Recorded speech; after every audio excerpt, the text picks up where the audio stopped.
Hello guys, Laura here. I'm just kidding, I'm not Laura. Anyway, you guys have seen the title of my video, so you know what the topic is about. I bet you're scratching your head wondering, what the hell do you mean Persona 1, 2, and 4 will be remade? Why is it so set in stone? Well, let me show you why. There's been surveys that Atlas releases over the past 7 years.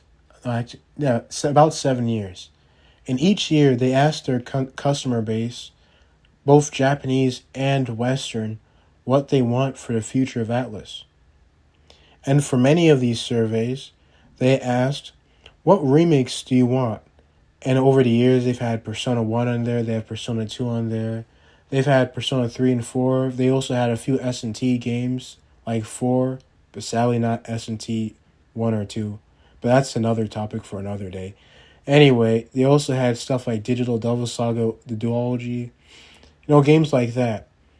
And they finally revealed some of the results of this survey in 2022 or 2023. I forget which year it was. But they revealed these results. And number one was a tie between Persona 3 and a Persona 2 duology. And closely following that was Persona 1. And then closely following Persona 1 was Persona 4. So you see, these, and they were way above the other ones. They were the highest voted ones. So you see, there's a large demand for these games to be remade. And guess what? They revealed the biggest reasons why Persona 3 was remade in the first place was due to the fact that Persona 3 was always one of the highest voted on that survey.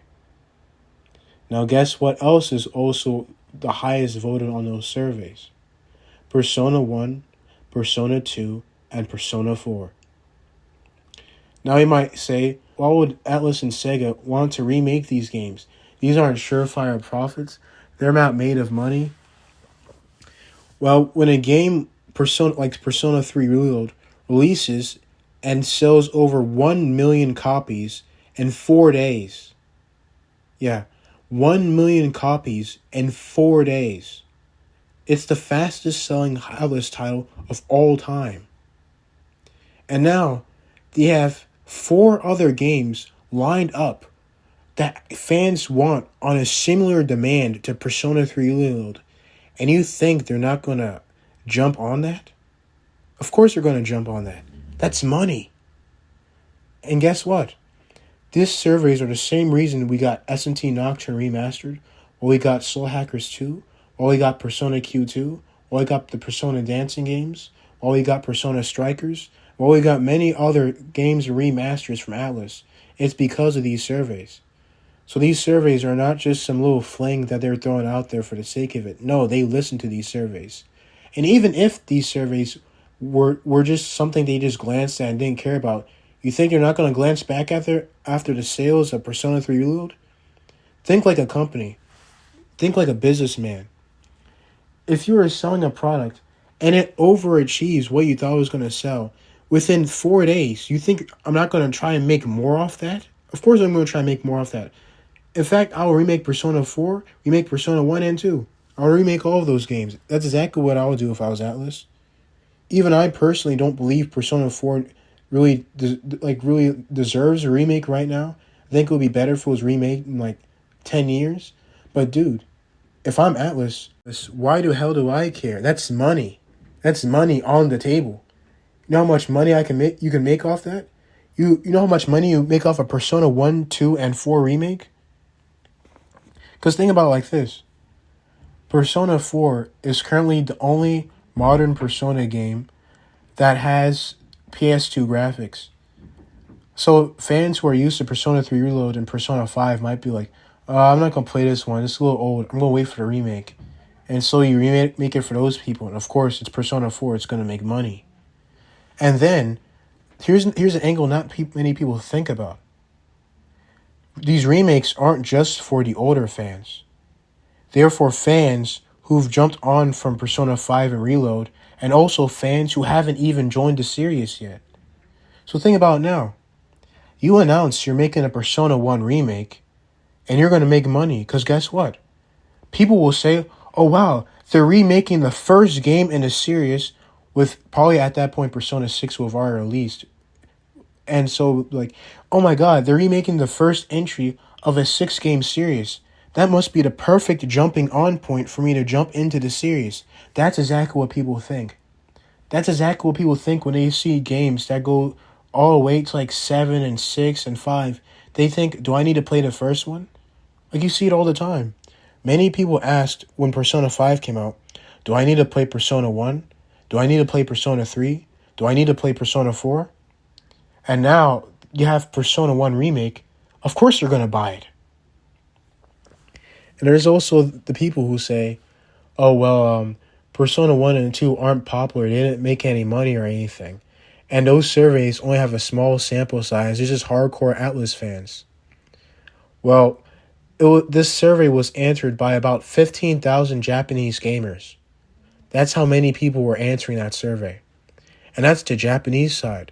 The Western side was about 40,000 gamers. That's a large sample size for a survey. A large sample size. That's adequate enough data to know that you're going to sell, what you sell is going to make some money. Hell, even Nocturne Remaster, a game which originally underperformed when it first released, sold over like 500,000 copies in the first month, if I'm correct. Or it might have been after a few months it sold 500,000 copies. But nevertheless, it sold well. And that's SMT Nocturne. That's a game that has way less mainstream appeal than Persona. And you think a Persona 1 Remake wouldn't sell? Even if Persona 1 and 2 didn't sell well, which is false by the way, didn't sell well back in the day, they could easily make bank off the new players who jumped in from Persona 5 and Persona 3 Reload. Because remember, Persona 5 was an anomaly. That was the first time a Persona game sold that well. None of them it sold that well. And guess what was the second highest selling Persona game in Japan? Persona 1. That's right. Persona 1 was the second highest seller in Japan until Persona 5 came out. Persona 1 on the PS1 to be exact. But even the PSP version sold almost as high as Persona 3 Portable until that got re-released, which added another 100,000 sales. But Persona 1 PSP was never re-released. So you can't really compare those two. But anyway, so now, there's a user base of modern fans who want to play remakes of the first 1, 2, and 4 titles of the Persona series. And now, you know that a very sizable chunk of gamers, 500,000 exact, in the 90s bought Persona 1. And also, in 2009, when Persona 1 PSP was released, 150,000 gamers also bought Persona 1 and played it. So now you have a sample size of at least 650,000 gamers who have all experienced Persona 1. So that's a good amount of nostalgia to bank on. And that's also not counting the fact that Japan has a very good market when it comes to secondhand games. In fact, it's so good that if you look on the Japanese internet right now, you can see people streaming and playing the original version of Persona 1 for the PS1. Because a lot of people didn't like the Persona 1 PSP version. So Persona 1 PS1 stayed in circulation, basically. And that's off nostalgia alone. So you have the nostalgia factor. And then you have the fact that a lot of new fans answered that survey.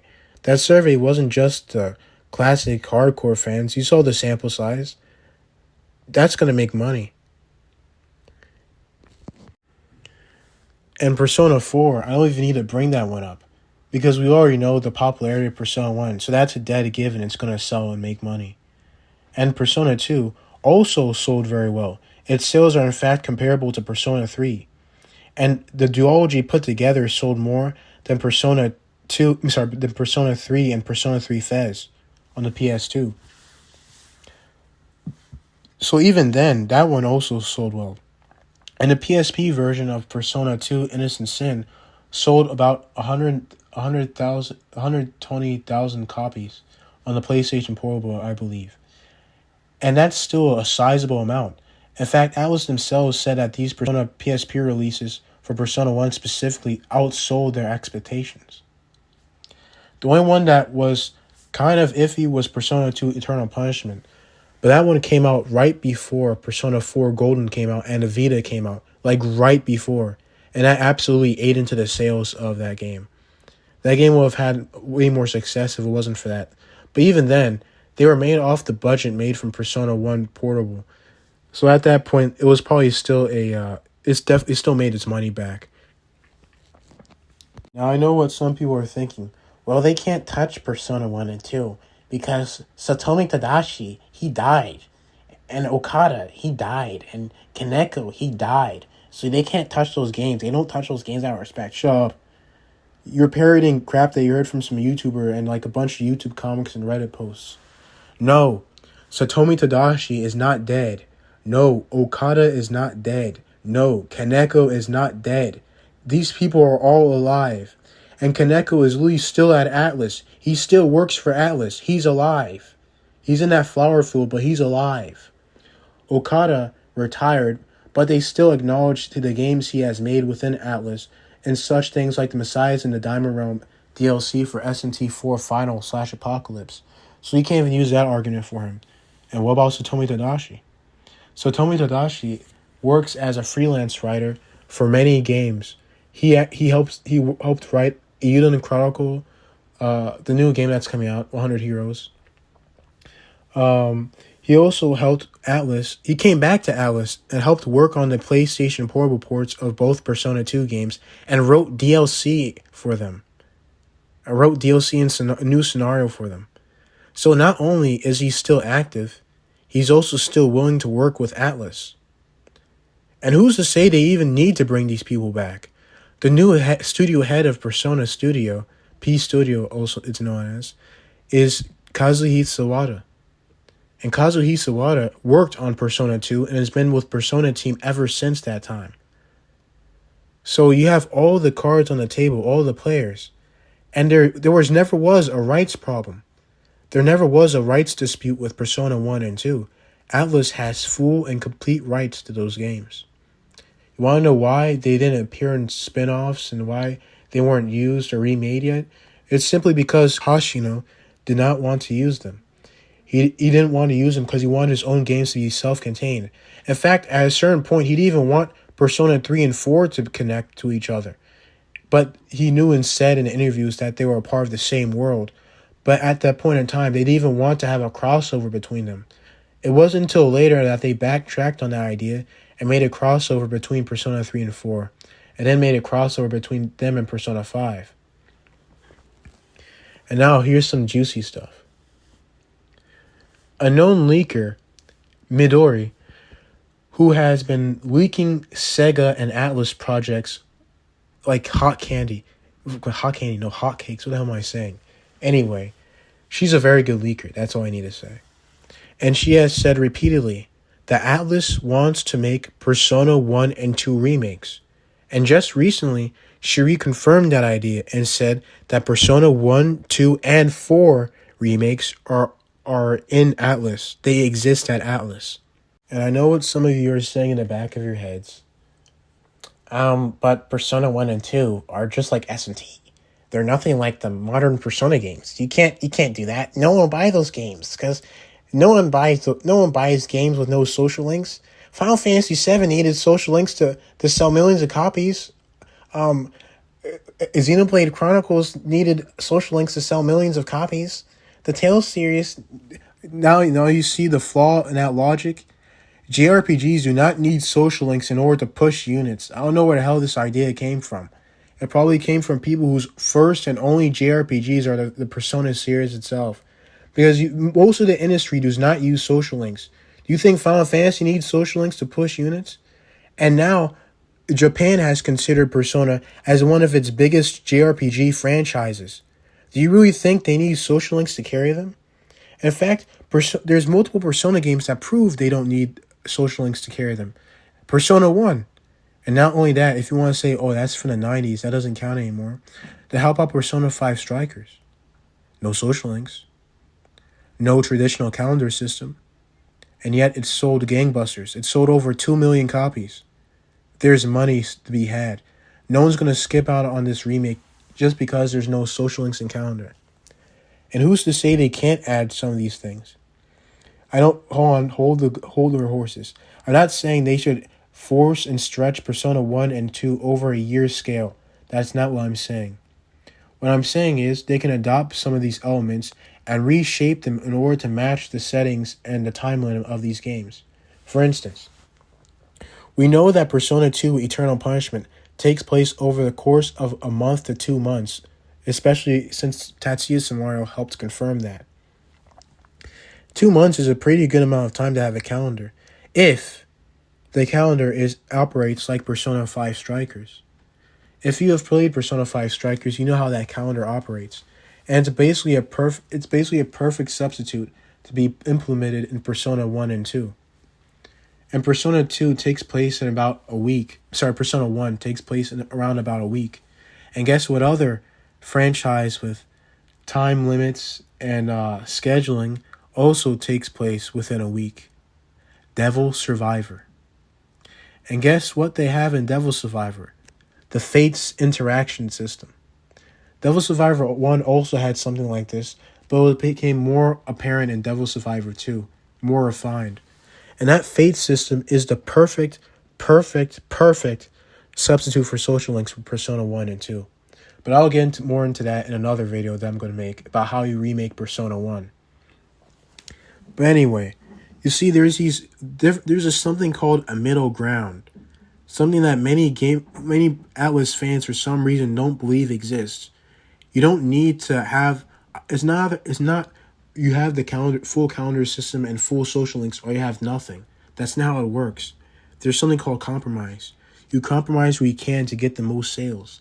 And you can easily make this compromise and not alienate the old fans nor the new fans. It's the perfect compromise. And also, bring about that, the link episode system. Persona 3 Reload has recently released, and I've played it. I love it right now. It's a great game, great remake. They messed up the Awakening though, but everything else is like great game. And they have a system in there called the link episode system. And this link episodes appear on certain fixed points within Persona 3 story. So they react according to the current events happening in Persona 3, unlike social links. And they're also completely optional. So you still get the main character development in Persona 3 story, but you can also indulge in these link episodes to learn more about these characters and get more interactions and story without having to make it revolving around the protagonist either. So that is also a very awesome thing they can put into Persona 1 and 2 Remake. So there is really nothing stopping them from remaking 1, 2, and 4. In fact, it's pretty obvious they're going to remake these games. Look at the 25th anniversary. That thing had Persona 1 and 2 all over it. They had merch. They had music at the anniversary concert. They had music at the Tokyo Game Show. They had plushies. They had toys. They had collaborations with cafes. And they had awesome art. They had way more content than ever before. They had way more content than the 20th anniversary, that's for certain. And here's another cool thing. The same leaker, Midori, also leaked that Persona Asta, which is the code name, the real name is Persona Grand Stage, although it was put on ice, was a game spin-off that included characters all the way from Persona 1 to Persona 5, had all sorts of cool stuff like stages, costumes for the characters, personas, and all that jazz.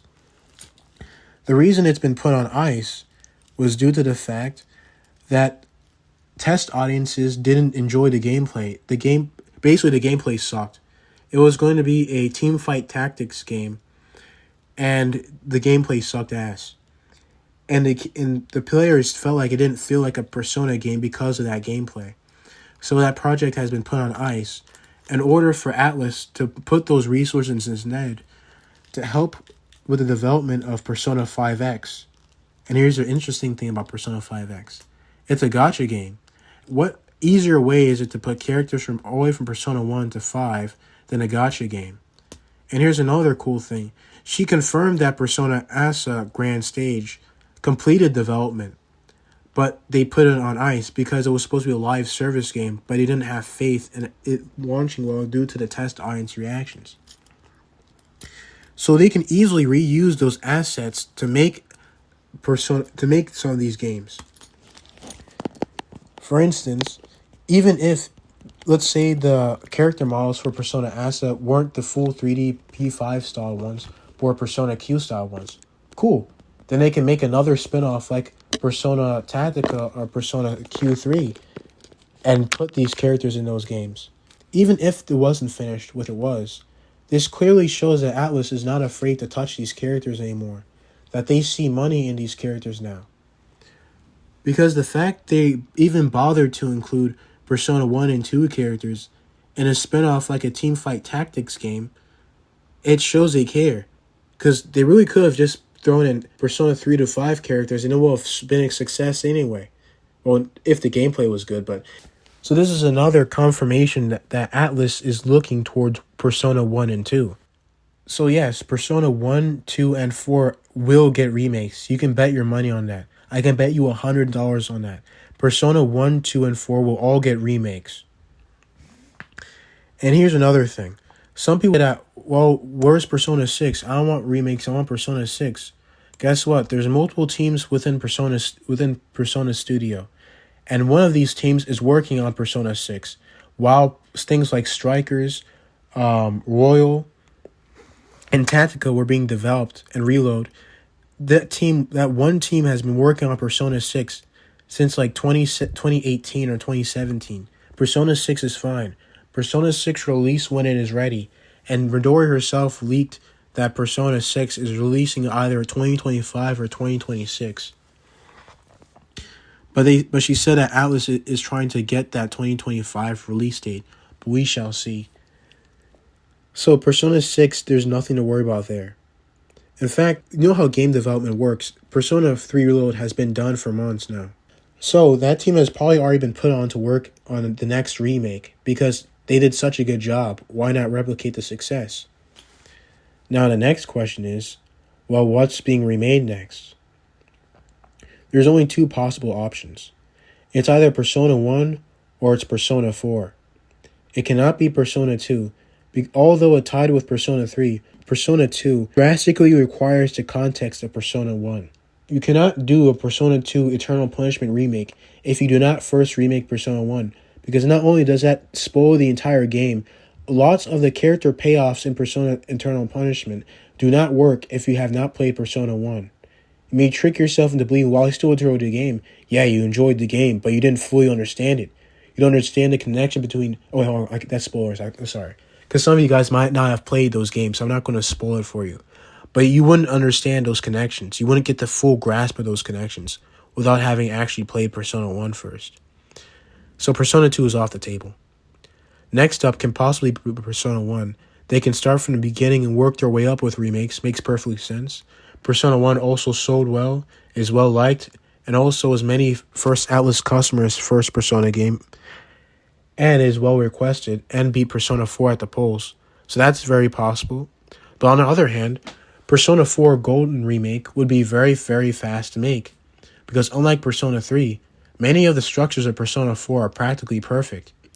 And Persona 4 originally was an asset flip of Persona 3, and Persona 3 Reload reuses all those assets. So you can just make Persona 4 Remake, reuse the assets from Reload again, and copy the exact same structure from Persona 4 Golden with some quality of life changes and a few tweaks, and you have Persona 4 Remake. It's basically like I don't know what's a good way to compare it to, like Metroid Prime Remaster. You pretty much do something like that for Persona 4 Golden, and you already have the sales unlocked, or have the sales locked down. Very, very easy game to remake. So for that reason, I personally believe that Persona 4 Remake will be remade next, because of how short that development cycle would end up being. But I think at the same time as Persona 4 Golden Remake it will be remade, I think they'll start the planning structure for Persona 1 Remake at the same time. So they can bang out and get a Persona game every year. That's also the reason I do not believe Persona Innocent Sin and Persona Eternal Punishment will be put into one package. I believe that they will split it off to make more money. Because Persona 2 Innocent Sin, if remade, could easily be the full length of at least Persona 3 Reload. So you can milk that. You can easily milk that and have the very next year Persona 2 Eternal Punishment come out. And plus, those games use the same assets. Oh, wait, but hold on. Actually, I retract that statement. You could easily have Persona 2 Innocent Sin released 1 year, and then have Persona 2 Eternal Punishment released as DLC the very next year, or 6 months after, to let that ending set in. So I think that's the case. So personally, my predictions are Persona 4 Remake is coming out, I think, 2026 or 2025, depending on whether 6 is finished or not. Because I think Persona 4 Remake will be very, very fast to finish. And I think that Persona 1 Remake will release at like 2027. Maybe even 2026 if production goes perfectly, but I think in 2027. Now, Persona 2 Remake, I'm thinking it would take maybe 2028. 2028 is my guess. And then Persona 2 Eternal Punishment like 6 years after. Sorry, not 6 years after. That would be insane. I mean 6 months after or like a year after. But then again, the Persona 2 remakes could take a little longer though. But no, wait. I think that's a pretty good estimate. Because Sega is also doing this whole initiative where they're pushing for their old franchises like Crazy Taxi, Golden Axe, and some of these other franchises that actually sold less than Persona. They're bringing those back to make remakes. So there's really nothing to say why would they not remake the games from one of their top 3 biggest franchises out right now. I think it's pretty reasonable. That's what's going to happen next. What do you guys think? Do you think they're going to remake these games? I sure do. But what do you think is going to be remade first? You guys let me know in the comments. And please leave a like button. But if you hated the video, please give it a dislike and tell me what you didn't like so I can improve my content. Until next time.